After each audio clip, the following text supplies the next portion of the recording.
My name is Michael Rosen for the Archive of American Television and the American Cinema Editors. We are here at Universal City, Los Angeles. It is July 17th, 2001, and we're interviewing George Waters. It's tough working in the dark. Well, as we always do, we want to start at the beginning. Okay. So, what was your name at birth? George Duncan Waters, and I was born in St. Paul, Minnesota. I went to school in St. Paul. My mother and father were both deceased. My father died when he was 43. He was accidentally killed in an industrial accident. He operated a crane that turned over on him and was killed in the spring of the year. He worked for a brick company, and the spring of the year was in April, and part of the ground that they were getting this clay down from was still frozen, and one of the tracks got caught on the ice, and the other was not, and it was down in the mud, and it just turned the crane over on top of him. How old were you then? I think I can't remember exactly, but I think I was around 14 or something like that. I remember I was caddying in those days out in West St. Paul and in a golf course there, and one of my brothers came running out there and got me and took me home, and that's when I found out that my father was gone. What was his name? James Waters, James MacIver Waters. He was actually born in Scotland, and he came over to this country when he was 15, and he went to Baggs, Wyoming, and that's where my mother and he were married. And my grandfather was a rancher back in Baggs, Wyoming, and then he was sheriff of Baggs, Wyoming, and that's how he met her. And he actually worked for my grandfather. And they got married, and then they moved into Pipestone, Minnesota, and then from Pipestone, Minnesota, they moved into St. Paul, Minnesota. Now, my mother died in 1948, and it was a post-operation that a blood clot. In those days, they had no way of determining blood clots or how to dissolve blood clots, and the blood clot, after she was in the hospital about 2 weeks, and finally one hit her lung, and she was passed away. I want to take you back a little bit. Did you have any nicknames growing up? I had a lot of nicknames. They used to call me Dirty Waters, Muddy Waters, Clear Waters, Cool Clear. They used to call me lots of different things. I also was called H2O. And on my license plate today, I have GH2OS. And yes, I had a lot of nicknames from Waters. Yeah. When were you born? I was born in 1920, June 24th, 1920. And you said you grew up in Minnesota, is that correct? I grew up in St. Paul, Minnesota on the west side, and I went to school, a school called Douglas School, which is grade school, and I went to Humboldt High School, and then I went to 2 years at the University of Minnesota. What kind of hobbies did you have as a child? Well, in those days, since my father was deceased, and the hobbies I had were, we had the bluff, right? The Mississippi River was there, and we had the bluff. We lived up on top of the bluff where they call Cherokee Park, and so we had lots of things going on the side of that bluff. They had trails that went all along the bluff, and we used to take and go down in there, and huge grapevines, maybe 2 or 3 inches thick, that were hanging off these tall trees. And we'd get on these grapevines and swing back over the bluff and back on again. As a matter of fact, I had a neighbor next door, and Bobby Dew was his name. And he was on one of these grapevines and went swinging out over the bluff and actually slid off and landed in a creek. And we went home that day, and when we got home, he went to bed and never woke up. Ah. And then he was probably 13 or 14 years old, and that, yeah, it was a pretty sad day. But we used to go down there and we'd drink out of springs down on the bluff, and we'd dam up some of these springs, and we played ball, and we had a lot of things we did. But I didn't have many hobbies. We used to, of course, we were shooting marbles in the spring in the April and May when the snow was melting, the ice was in the gutters and so forth. What about the movies? Did you watch any movies? We used to go. There was two. The one theater that I remember going to mostly was called the Astor Theater, and yes, we used to go in there every Saturday afternoon and for a nickel, and they had a matinee, and we used to go in there and see Tom Mix and Hoot Gibson and Jackie Cooper. Again, I can't remember all the people. But yes, we used to go to movies on Saturday afternoon usually. Mm-hmm. Did you know what you wanted to do when you grew up? I had no idea what I was going to go, what I was going to do. When I finished school, of course, or after I left school, and after the second year, why I went to. I was working all the time I was in school. I was working for a downtown parking garage, a hotel.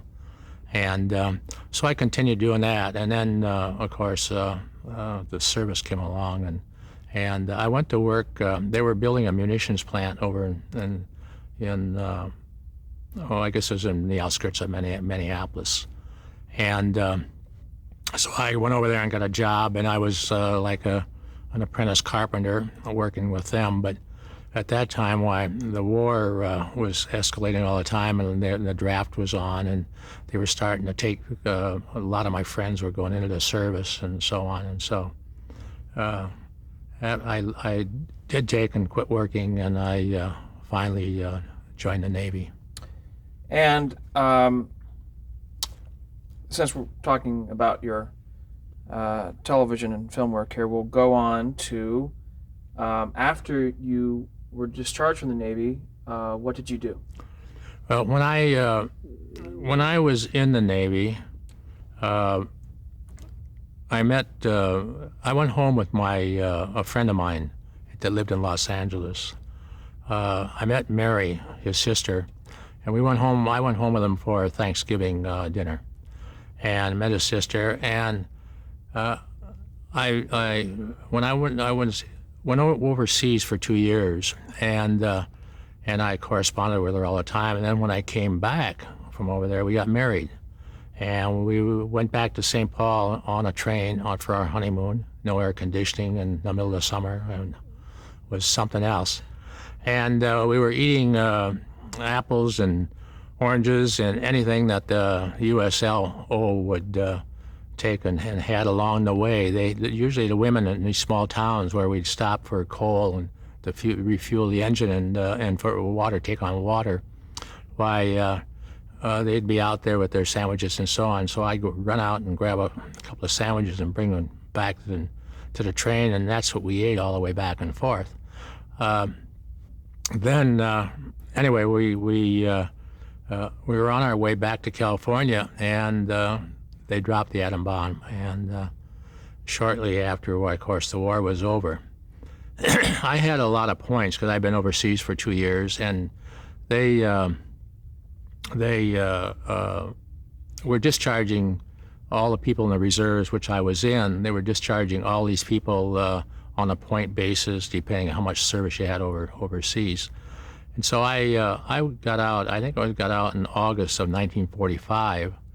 And there was a girl, Mary was a personnel manager downtown Broadway in Los Angeles.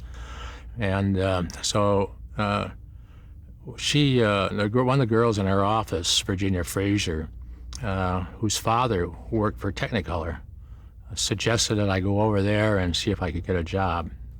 So I went over and interviewed, and 2 days after I was discharged from service, I was working over at Technicolor. Had you heard of Technicolor before? I'd heard of it. I knew that at that time, of course, there was no other color.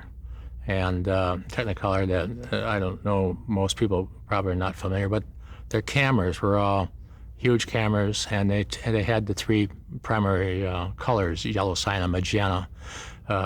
3 rows of negative going through simultaneously and recording the pictures, and that was the way they did it. And then they, of course, the picture and sound was the sound was recorded separately from the picture, and that was the only color around. There was no Eastman color, none of the other colors, and most of the pictures that were out in those days were all black and white, excepting the very expensive pictures, and of course then they were color. And there was a lot of animation in those days too, and the animation was usually in color. And in those days, in working for when I went to work for Technicolor, I started as a rewinder, a film rewinder, in the negative department, and I got to be a shift boss in the vault department because they had special reels, stainless steel reels and so forth, that they did most of their printing on and so on. And everything that was stored in their vaults was all on spools. And then when it went up for printing or for negative breakdown, why, it was all put on stainless steel reels. And so there's a lot of rewinding to be done. It was, and of course with positive, why they always had power rewinds and so forth. But being negative, you had to be very careful with it, of course. And we wore gloves, cotton gloves, and we would take and rewind the film going into the vaults and coming back out of it again. Well, you got probably a good workout. Got a good workout. Had strong arms. Describe for someone who doesn't know what negative is, how it's used. Well, the negative of course goes through the camera, and it's recorded in the camera, and it goes into the laboratory that night, and they put it through solutions in the laboratory, and they develop it, and it's all done in the black in dark rooms, and then when it comes back out, why, it's exact opposite. Your negative is always the exact opposite of your positive. Your positive is what goes through the projectors after when you look at it, or like a print. If you had a still, for instance, why the negative in your camera, and then you go and have it developed, and then you have a positive print from it. We used to, of course, with handling negative, why you had to be so careful with it. It was never anything that Technicolor had any money in anyway. I mean, all they were doing was a process laboratory. So all these companies would use their cameras and lease their cameras for a picture, and then they would do all the processing and all the negative cutting and all of the prints that went out into the theaters. And also, why we used to have to clean the negatives. We had velvets, and we used to use acetone, and you'd put the velvet between your fingers, and you'd rewind the thing very slowly through, and that acetone would take and dry almost right after it left the velvet, and you'd have to clean those velvet continuously because of any chips or anything like that happen to be on it. I got after I was there for 3 or 4 years or so, I always did want to get into the major studios, and some kind of I don't care which one, just get into a studio. I just wanted to get into a major studio. And I did is I went to one of their production departments then over at Technicolor, and I got to where I was cutting negative, and also I learned how to do optical lineup work. We'd make charts, and we would make montages, main titles, and trailers, and where there's several dissolves and several different layers, for instance, on your, and of course you always had your 3 strips that you had to work with, your yellow, cyan, and magenta. But we'd make what we call a master positive, and this master positive, of course, once it was developed, it would become another, what we call an inner negative, and it would be a duplicate negative. But anyway, the inner positives, why we would take and line up those, and well, they had sync machines that had to run through in sync, of course, all three of these records had to be in sync, the yellow, cyan, and magenta all the time. As well as the sound? No sound. We had no sound at this time. So just that the three, cyan, yellow, and magenta, had to be in sync all the time in order to take and print. If you're one frame out, well, you got an overlap of color. But how did you know they were in sync without sound? Without sound. Okay, without sound, we had to actually look at it, and we had slates on it, and so we could take the slates. You could see the clapper, and that's how we sunk everything up. The clapper, of course, if you had sound, you could take and sync that with the clapboard. But we could also take and sync up the three records, the three, yellow, cyan, and magenta, to each other by looking at slates and so forth. And there is edge numbers on it also. We would put edge numbers on the negative, so you could keep everything in sync that way and right to the frame. And so all three strips would have the same edge number? All three strips would have the same edge number, but they would they would have a different code number, and they're like a 1, 2, 3. If it was 3H, well, then there'd be a 2H and a 1H. Got it. And so anyway, that's how we kept track of them, and that's how we sunk everything up. I just want to stop you there for a second and ask you about the different steps that you took at Technicolor. You said you were promoted to the head of the vault, and then from there to negative cutting. Is that Then correct? I went to negative cutting, and over about a 2 to 3 year period. over probably a 3 or 4 year period. And was Technicolor where it is currently today? It was on Cole Avenue, Cole and Coinga. Cole and Coinga, and In Hollywood? In Hollywood, yes. And it was right across the street from I can't remember but right across the street from the radio station there with the big towers and so forth.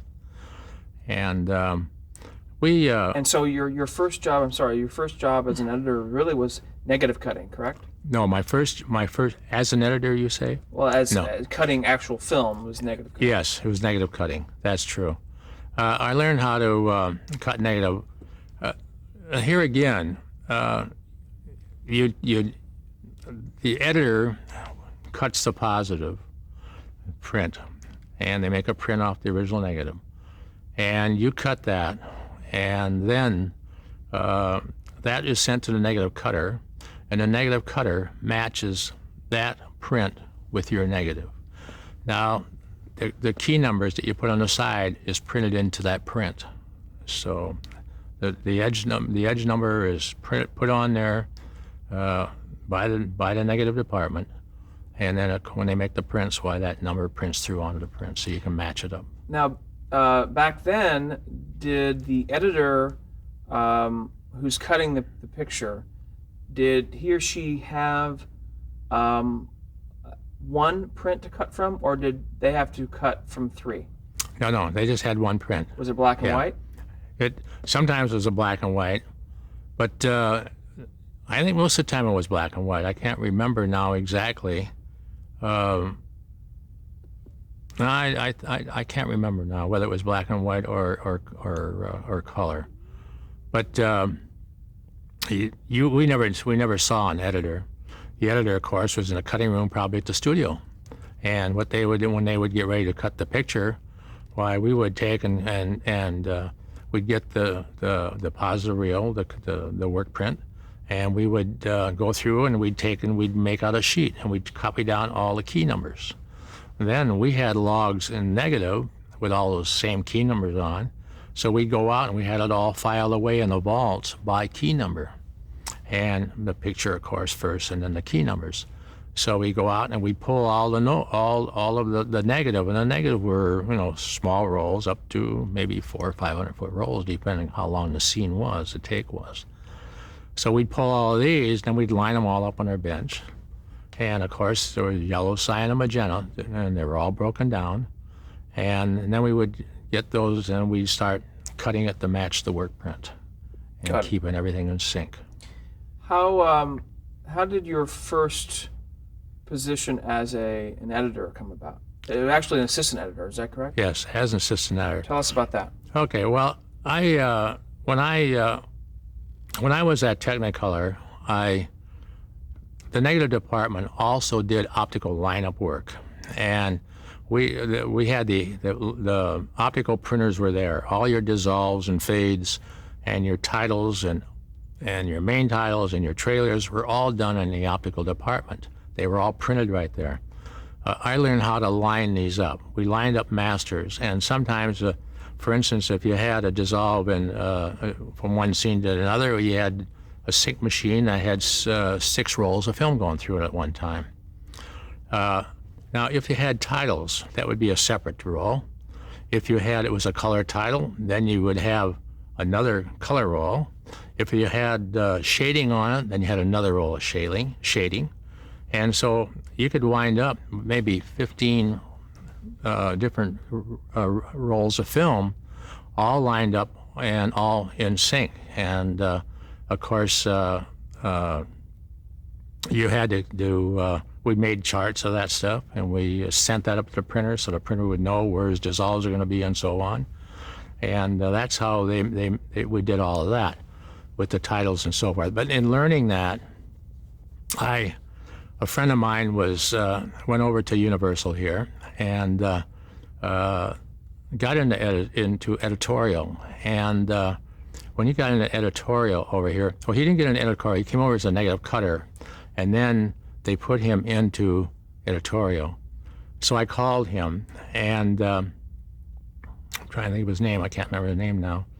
Anyway, I called him, and he told me that he got in through Phil Scott and Roland Gross, and they were running the editorial department over here.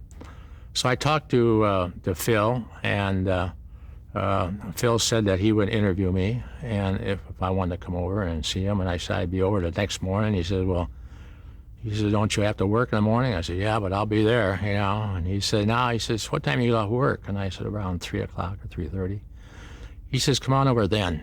And he says, so I came over here and to Universal, and I met Phil, and I was in the office there, and he said to me, he says, it was around 4 o'clock or something. He says, would you like a drink? And I said, sure, I'd love to have a drink. And he says, I said, I'll have a Coke or something. And he says, well, he says, I got some hard stuff here. You want something harder than that? I thought, boy, this is living. You know, I get nowhere. These guys got bars in their office and so forth. So anyway, I had a drink with him, and he said, well, he says that he would give me a call back. So he called me about 2 days later and said, come on over. He wanted me to come over. And he says, give him notice over there. So I gave him 2 weeks notice at Technicolor.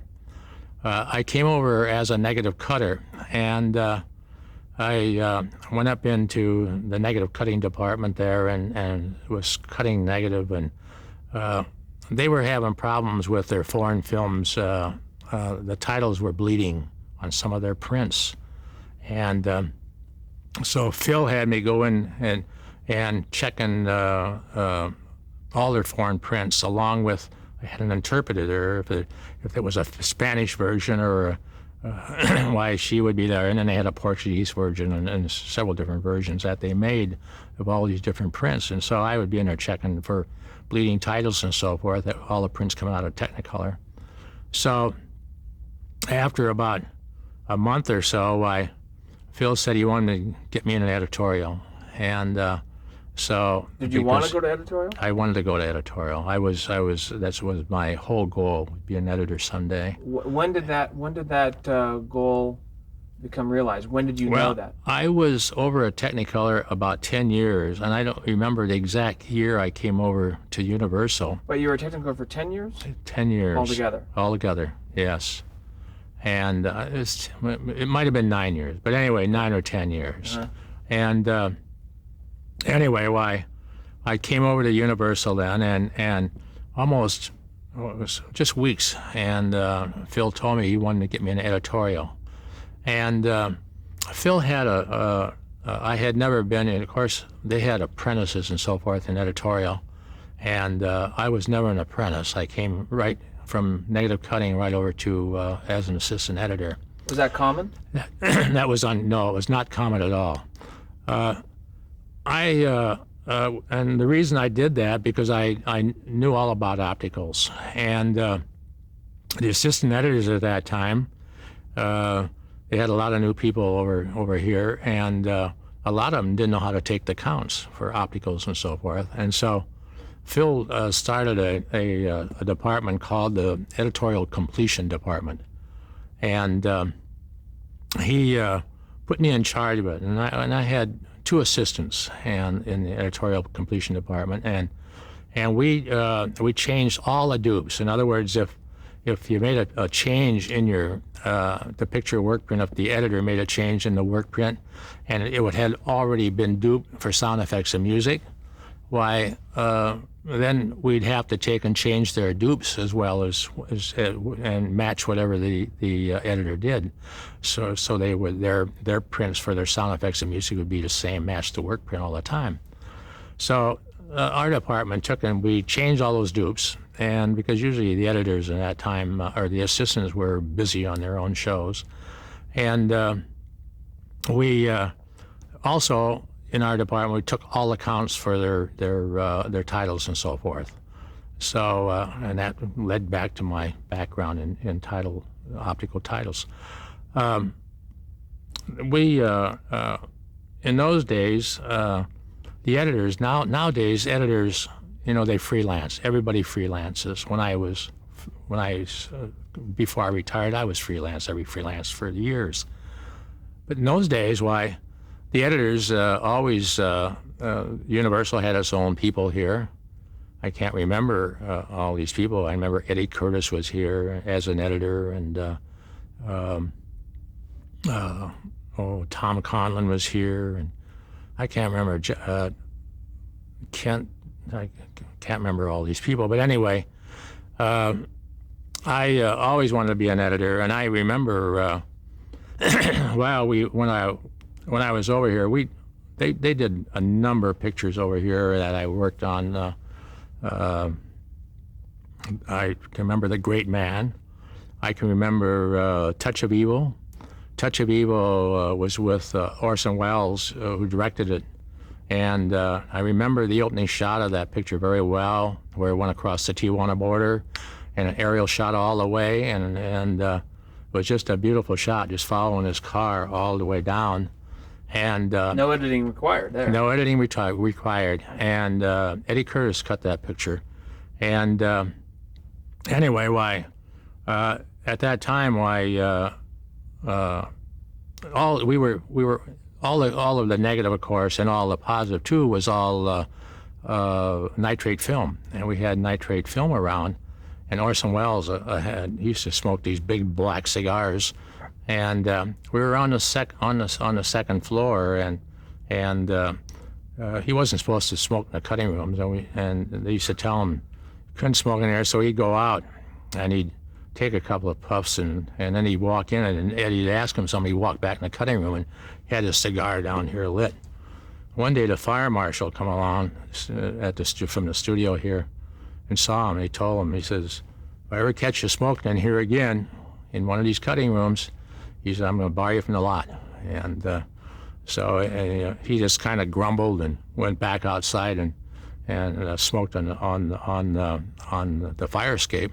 They all had balconies out there, and all the cutting rooms did. And so anyway, why it didn't stop him. He still did it, but he did it very discreetly. Yes. Orson Welles. Yeah, Orson Welles. Yes. Let me stop here and change tapes.